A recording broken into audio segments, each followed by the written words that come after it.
अभी एक खबर निकल के सामने आ रही है कि जो जम्मू कश्मीर है, जम्मू कश्मीर का जो नौगांव है, नौगांव के पुलिस स्टेशन में एक जबरदस्त ब्लास्ट हुआ है। इससे पहले दिल्ली में भी ब्लास्ट हो चुका है और ये जो जम्मू कश्मीर के अंदर ब्लास्ट हमें देखने को मिला है, ये दिल्ली के रेड फोर्ट का जो कार ब्लास्ट था उसके 4 दिन बाद देखने को मिला है। इस ब्लास्ट के अंदर 13 लोग मारे गए हैं। जब से ऐसी सिचुएशन क्रिएट हो रही है भारत के अंदर, तब से डिफेंस सेक्टर में हमें एक अलग बदलाव देखने को मिल रहा है, एक अलग हलचल देखने को मिल रही है। देखो, ये मैं बोलना चाहूँगा गाइस, देश के अंदर जो हो रहा है, वो बहुत गलत हो रहा है। सरकार को बड़े कदम उठाने चाहिए। एक आम नागरिक की सुरक्षा की जितने सख्त से सख्त कदम उठाए जाएँ, वो सरकार को उठाने चाहिए। ब्लास्ट को तो मैं बिल्कुल कंडम करता हूँ। देश में जो हो रहा है, इसको मैं टोटली कंडम करता हूँ। लेकिन अगर हम स्टॉक मार्केट के पॉइंट ऑफ व्यू से देखें, और ये बात मैं नहीं बोल रहा, मोतीलाल ओसवाल के द्वारा भी ये बातें बोली जा रही हैं कि जो डिफेंस सेक्टर है, डिफेंस सेक्टर्स की जो कंपनीज हैं, जो स्टॉक्स हैं, वो 32% अपसाइड चली गई हैं। यानी कि जब से ये माहौल भारत में क्रिएट हुआ है, तब से स्पेशली जो डिफेंस सेक्टर है, उनकी कुछ कंपनीज के स्टॉक प्राइस में बड़ी तेजी आई है। आपको स्क्रीन पे नजर आ रहा होगा कि मैंने निफ्टी डिफेंस इंडेक्स खोला हुआ है। निफ्टी डिफेंस इंडेक्स को अगर आप देखेंगे तो लगभग 13 नवंबर से निफ्टी डिफेंस इंडेक्स हमें तेजी से बढ़ता हुआ नजर आया और ऑपरेशन सिंदूर के टाइम पर भी अच्छी खासी ग्रोथ हमें निफ्टी डिफेंस इंडेक्स में देखने को मिली। इस बात को कोई डिनाई नहीं कर सकता कि ऑपरेशन सिंदूर जो हुआ वो देश के हित में हुआ, जो कि एक अच्छा स्टेप था भारत का, और इससे डिफेंस स्टॉक्स में तेजी आई और हालात फिर से वही बनते हुए नजर आ रहे हैं, जिससे डिफेंस स्टॉक्स में तेजी हमें देखने को मिल रही है। कुछ कंपनीज, जिसमें से पहली कंपनी है MTAR टेक्नोलॉजी, ये कंपनी भी 11 नवंबर से लेकर अभी तक 6 से 7% तक बढ़ती हुई नजर आई है। वहीं डेटा पैटर्न की बात करें तो ये कंपनी भी 11 नवंबर से लेकर अभी तक 16% बढ़ती हुई नजर आई है। नो डाउट इन कंपनीज को लेकर खुद की भी अपडेट रही हैं, क्वार्टरली रिजल्ट रहे हैं, एक डील्स हुई हैं कंपनीज में, ये भी अपडेट है। लेकिन ये भी समझने वाली बात है, जैसे जैसे देश की सिक्योरिटी का मामला बढ़ रहा है तो डिफेंस कंपनीज में ग्रोथ हो रही है। अगली मैं आपको दिखाना चाहूंगा भारत फ्रोज। भारत फ्रोज भी एक ऐसी कंपनी है जो आपको तेजी पकड़ती हुई नजर आई है 5 दिनों में, लगभग 6 से 7% की ग्रोथ। इतना ही नहीं, जो बड़ी कंपनीज हैं जैसे BEL हो गया, भारत इलेक्ट्रॉनिक लिमिटेड, आप देखेंगे तो 5 दिन में आपको 2 से 2.5% की ग्रोथ देखने को मिलेगी। शिप बिल्डिंग कंपनीज भी बड़ी हैं, जैसे GRSE की बात करें, यानी गार्डन शिप बिल्डर की बात करें, कंपनी ने 5 दिन में 8 से 9% की ग्रोथ दिखाई है। और ये जो रैली आ रही है डिफेंस कंपनीज में, ये नोटिस करने वाली बात है कि दिल्ली रेड फोर्ट ब्लास्ट के बाद और जो फरीदाबाद टेरर मॉड्यूल चला था, इस केस के बाद देश में सिक्योरिटी कंसर्न तेजी से बढ़ गया है।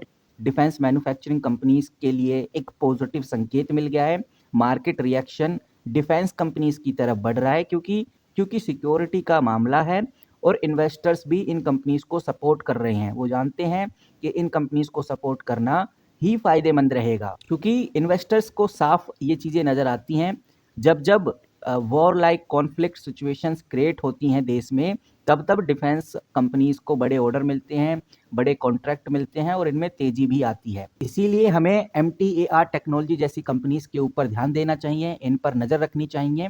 ये जो MTAR टेक्नोलॉजी कंपनी है, ये एक डिफेंस, एरोस्पेस, न्यूक्लियर और क्लीन एनर्जी सेक्टर के लिए मिशन क्रिटिकल प्रीसियस कंपोनेंट्स और इक्विपमेंट बनाती है। वहीं ये कंपनी रॉकेट इंजन और डिफेंस सिस्टम के कॉम्प्लेक्स असेंबली भी बनाती है। तो जब भी कोई बड़ा ऑर्डर हाथ में लगेगा तो ये समझिए MTAR टेक्नोलॉजी को उसका फायदा जरूर होगा। वहीं ये जो कंपनी है डेटा पैटर्न, ये कंपनी सिर्फ 5 दिन में 16% बढ़ी है। तो इसीलिए ये कंपनी काफ़ी इंपॉर्टेंट हो जाती है। एक चेन्नई बेस्ड कंपनी है, चेन्नई में इसका हेडक्वार्टर है। डिफेंस और एरोस्पेस इलेक्ट्रॉनिक सॉल्यूशन ये कंपनी प्रोवाइड करती है।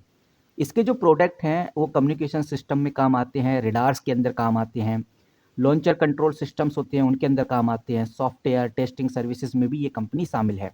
तो ये कंपनी भी काफ़ी इंपॉर्टेंट है। जैसे जैसे सिचुएशंस क्रिटिकल होंगी या कोई समाधान नहीं निकलेगा, तो आप ये समझिए कि डिफेंस सेक्टर में हमें तेजी देखने को मिलेगी। वहीं गाइज आप नज़र रख सकते हैं भारत फौज के ऊपर। भारत फौज, जो भारत फौज मैं बोल रहा हूँ, लेकिन ये भारत फौज है। भारत फौज के ऊपर नज़र रखिए, क्योंकि ये जो कंपनी है, ये कंपनी इंडिया की बड़ी ऑटो कंपोनेंट मैन्युफैक्चरिंग कंपनी है, जो फोर्जिंग का काम करती है, डिफेंस के लिए आर्टिलरी सिस्टम्स बनाती है, एरोस्पेस कंपोनेंट बनाती है और हैवी ड्यूटी इंजन पार्ट्स बनाती है। ये ग्लोबल ऑटोमेटिव ओईएम को भी अपने कंपोनेंट्स और अपनी सर्विसेज सप्लाई करती है। तो इस कंपनी के ऊपर नज़र रखना इसलिए ज़रूरी है क्योंकि जब भी कोई बड़ा ऑर्डर भारत सरकार लेती है या भारत सरकार डिफेंस कंपनीज को देती है, तो इस कंपनी के हाथ अपॉर्चुनिटी लगती है क्योंकि ये कंपनी उन्हीं बड़े ऑर्डर्स के पार्ट्स बनाती है, हैवी पार्ट्स बनाती है। इसीलिए भारत फोर्ज एक इंपॉर्टेंट कंपनी हो जाती है। अगली कंपनी है गाइज अपोलो माइक्रोसिस्टम। इसका नाम मैंने नहीं लिया लेकिन आपको बताना चाहूँगा ये कंपनी भी 5 दिन में 5 से 6% भागी है। अपोलो माइक्रोसिस्टम भी एक ऐसी ही कंपनी है जो डिफेंस के लिए काम करती है। आप ये समझिए जब भी एचएएल को ऑर्डर मिला, बीईएल को ऑर्डर मिला, बीडीएल को ऑर्डर मिला तो अपोलो माइक्रोसिस्टम को ऑर्डर मिलना ही है और अपोलो माइक्रोसिस्टम को ऑर्डर मिलते भी हैं। तो इसीलिए इस कंपनी के ऊपर नज़र रखना अब बहुत इंपॉर्टेंट हो गया है। अगली कंपनी आती है गाइज बीईएल। इसके ऊपर मैं ऑलरेडी बात कर चुका हूँ। इस कंपनी को ऑर्डर मिलने वाले नहीं हैं, ऑलरेडी मिल चुके हैं। सिर्फ इसी हफ्ते के अंदर जब से ये सिनेरियो क्रिएट हुआ है, ये ब्लास्ट हो रहे हैं जब से, तब से ही आप देखेंगे तो भारत इलेक्ट्रॉनिक को 1600 करोड़ का ऑर्डर लग गया हाथ में। तो इस कंपनी के हाथ में तो ऑर्डर लगने स्टार्ट भी हो गए हैं। आप भारत इलेक्ट्रॉनिक के ऊपर नज़र बना के जरूर रखिए क्योंकि ये बहुत इंपॉर्टेंट कंपनी है।